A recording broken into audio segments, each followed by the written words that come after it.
자, 이어서 주식 차트를 티켓 큐기에 어떻게 이용할 것인가에 대한 이야기를 나눠보도록 하겠습니다. 자, 우리가 주식 투자를 하면서 차트에 대한 의견이 극과 극을 보이는 것을 우리가 볼 수 있습니다. 어떤 분들은 차트 무용론을 주장하고 어떤 분들은 차트 불가론을 주장하기도 합니다. 이 논쟁은 실은 수십 년 동안 이어왔죠. 월가를 대표하는 워런 버핏, 피터 린치, 벤저민 그레이엄 등의 내노라 하는 투자 고수들은 차트 분석에 굉장히 부정적인 반면에 알렉산더 엘더, 니콜라스 다비스 같은 이 개인 투자자 출신들은 차트를 굉장히 중요하게 생각하면서 차트 분석을 중요시했어요. 그러나 분명한 것은 우리는요, 차트를 맹신하는 것을 경계해야 된다는 거예요. 워런 버핏은 초보 시절 차트 분석으로 주식을 매매했지만 수익을 거의 낼 수 없었다고 고백을 했죠.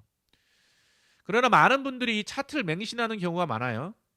그러나 차트는요, 앞으로의 주식이 어떻게 될지에 대한 예언서가 아니라 후행성 지표들이 많다는 거예요. 주식은 살아있는 생물체 같아서 어디로 튈지 아무도 모릅니다. 살아있는 생물의 움직임을 예측한다는 것이 굉장히 어렵고 힘든 일입니다. 그렇기에 우리는 차트를 이용할 때 반드시 이 차트는 시세의 길라잡이일 뿐 시세를 만들지는 못한다는 생각을 해야 돼요. 그렇게 차트를 맹신하면 안 됩니다. 자, 그러면 우리가 TQQQ나 어느 주식 투자를 하면서 어떻게 차트를 이용하면 좋을까? 제 경우입니다. 물론 이 차트를 통해서 단기 트레이드를 하고 스윙을 해서 굉장히 많은 이익을 내는 분도 많이 있는 걸로 알고 있습니다. 그러나 저 같은 경우에는 차트를 어떻게 이용하고 있을까 몇 가지를 나눠 보고자 합니다. 첫 번째는요, 저는 이 차트를 통해서 큰 숲을 보는데 차트를 이용합니다. 우리가 주식 투자를 하면서 가장 많이 하는 실수는 이 거시적인 안목이 아닌 너무 단기적인 주가 흐름에만 관심을 가지고 있다는 거예요. 마치 큰 숲을 보지 못하면서 숲 속의 나무는 이것이 좋고 이것은 나쁘고 하는 식으로 그 숲을 판단한다는 것입니다. 하나를 보고 두 개를 보고 숲 전체를 판단한다는 거예요. 그러나 전체적인 거시적인 상황은 결코 여러분 무시하면 안 됩니다. 아무리 개별 주식이 뛰어나다 하더라도 매크로 환경이 받쳐주지 못하면 결국 그 주식의 주가는 무너지게 되어 있습니다. 그렇기 때문에 저는 이 차트를 통해서 큰 거시적인 안목, 큰 숲을 바라보는 이 거시적인 경제 흐름을 읽어보는 데 도움을 받고 있어요. 두 번째는요, 제가 이 차트를 통해서 얻고 있는 것은 시장의 심리를 파악하는 데 사용합니다. 우리는 주가의 미래를 예측할 수도 없거니와 할 이유도 없습니다. 대신 불특정 다수인 경쟁자와 시장 심리를 체크하는 것이 중요해요. 주가란 결국 수급에 따라 결정되게 마련입니다.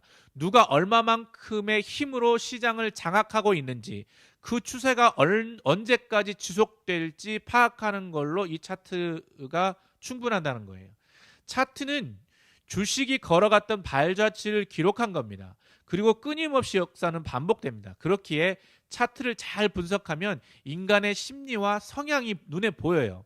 차트를 들여다보면 기쁨, 공포, 절망, 광기, 패닉 이런 것들을 볼 수 있다는 거예요. 결국 차트를 맹신하면 안 되지만 이 차트를 통해서 인간의 심리를 조금이나마 파악할 수 있다면 우리가 투자에 많은 도움이 된다는 거예요. 그리고 그들의 이 방향, 그들의 발자취가 어디로 향할지 어렴풋이 알 수 있다는 겁니다. 그리고 세 번째요. 저는 이 차트를 통해서 제 마음을 다스리고 있습니다.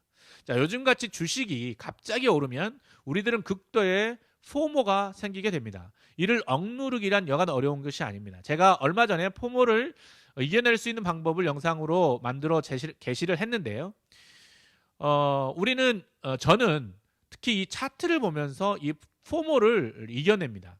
차트를 보면 우리는 지금이 과매수 구간인지 과매도 구간인지 알 수 있습니다.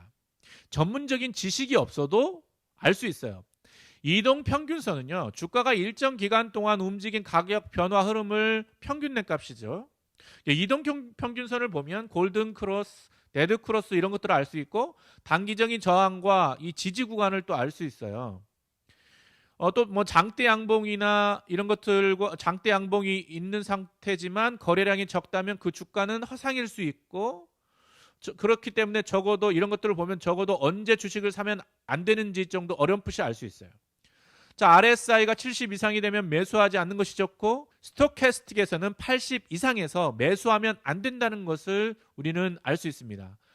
그러니까 차트를 뭐 전문적으로 우리가 분석하지 않아도 단순한 수치만 봐도 이게 과매수인지 과매도인지를 알 수 있는 거예요. 또 맥드, 또 거래량, DMI 같은 지표들은요, 우리가 어떤 때 매수를 했을 때 위험한 구간인지를 우리에게 알려줄 수 있어요. 그래서 그것들을 자주 쳐다보고 있으면 내가 포모가 일어났을 때 내가 사면 안 되지, 내가 좀 더 버텨야지, 내가 지금 참아야지 하는 것들을 내 자신의 이 심리를 다스릴 수 있고 내 마음을 다스릴 수 있다는 거예요. 그렇기 때문에 나 나름대로의 원칙을 세우고 차트를 보면서 도움을 받는 것이 중요합니다. 네 번째는요, 제가 신규 진입할 때, TQQQ를 신규로 진입할 때, 그러니까 추가 소득이 생기고 또 노동소득이 생겼는데 제피가 아닌 TQQQ를 신규로 진입할 때 차트를 보고 결정합니다. 적어도 우리는 앞에서 언급했던 5개 정도의 차트를 보면서 화면에 띄워놓으면서 지금이 과매수인지 과매도인지를 어렴풋이 알 수 있다고 그랬죠. 그리고 포모를 이겨내면서 기다립니다. 때를. 그리고 어느 정도의 시간이 되었을 때 이게 지금 과매도 구간이다 라고 판단이 되었을 때 저는 분할로 들어가기 시작합니다. 만약 차트상에서 극심한 과매도 구간이라면 좀 많이 들어가고요.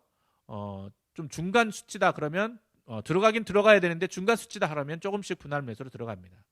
이렇게 장기적인 추세를 확인하고 개별주들의 이 차트의 흐름을 대략이라도 볼 수 있으면 우리가 분명히 신규 진입 시에 실패할 확률, 물릴 확률이 현저히 줄어든다는 거예요. 그리고 저는요, 이 차트를 창으로 사용하지 않고 방패로 사용합니다. 차트 분석은 신중할 필요가 있습니다. 물론 차트를 통해서 단기 트레이드로 많은 수익을 내시는 분들이 분명히 있어요. 이 차트를 통해서 많은 수익을 내고 그것들을 이용하시는 분들을 제가 부정하려는 것은 아닙니다. 다만 차트 하나만 가지고 맹신하지 말라는 겁니다. 그렇게 우리는 이 차트를 창으로 쓰지 말고 방패로 사용하는 것을 저는 권장을 합니다. 저는 이 차트를 보고 공격을 하는 게 아니라 차트를 보고 내 자본을 잃지 않는 이 방어의 무기로 쓴다는 거예요. 차트는 절대적인 매매 기준이 아닙니다. 수익 확대를 위한 공격 무기라기보다는 손실 보전의 목적을 둔 방어 무기로 생각하고 접근하는 것이 저는 좋다고 생각을 했어요. 우리가 포커를 칠 때 아무리 좋은 패를 가지고 있다 하더라도 질 수 있어요. 왜냐하면 포커는 심리가 상당 부분 차지하고 있기 때문이에요. 우리가 이 차트를 창으로만 생각한다면 그 창이 오히려 나 자신을 뵐 수가 있어요. 아무리 좋은 패를 가지고 있더라도 내가 패할 수 있다는 것, 그 창이 오히려 나를 찌를 수 있다는 것을 항상 저는 염두를 하면서 접근을 합니다. 결론입니다. 여러분, 선무당이 사람 잡는다. 어설픈 의도는 절대 금물이라는 거죠. 제대로 모르고 쓰면 백해무익이다라는 말이 있고, 독을 잘 쓰면 약이 되지만 잘못 쓰면 독은 독이다. 차트는 참고서이지 답안지가 절대 아니다. 이런 말들 우리 잘 기억해야 됩니다. 그래서 저는 이 차트를 보고 단기 트레이드를 하지 않아요. 왜냐하면 수익은 내고 싶지만 제가 스트레스에 좀 약해서 스트레스를 너무 받기 때문에 저는 사용을 하지는 않습니다. 그래서 느긋하게 장기 투자를 하는 편인데요. 그렇다면 뭐 장기 투자하면 차트 따위는 필요 없는 거 아니야? 이렇게 말씀할 수도 있어요. 그러나 차트는요, 장기 투자에서도 어느 정도 필요합니다. 나의 멘탈을 유지하고 또 사람들의 투자 성향과 심리를 살필 수 있고 또 신규를 진입할 수 있는 좋은 타이밍을 잡을 수도 있고 또 꼭 필요시 매도를 할 시점을 찾을 수 있고 내 돈을 조금이라도 지킬 수 있는 보조 수단이라는 거예요. 그렇게 적어도 우리가 이동평균성, 그 다음에 거래량, RSI, 스토캐스틱, 볼리저 밴드 뭐 이 정도는 좀 기본적으로 공부하고 알아갈 필요가 있다고 생각을 합니다. 그 정도로 기본적으로 알고 가면 주식 투자할 때 매매에 따른 큰 실수를 피할 수 있을 것입니다. 자, 차트가 약이 될지 독이 될지 그것은 쓰는 사람의 손에 달려 있습니다. 자, 오늘은 여기까지 하겠습니다. 조금이나마 도움이 되셨다면 구독과 좋아요, 알림 설정 부탁드리겠습니다. 감사합니다.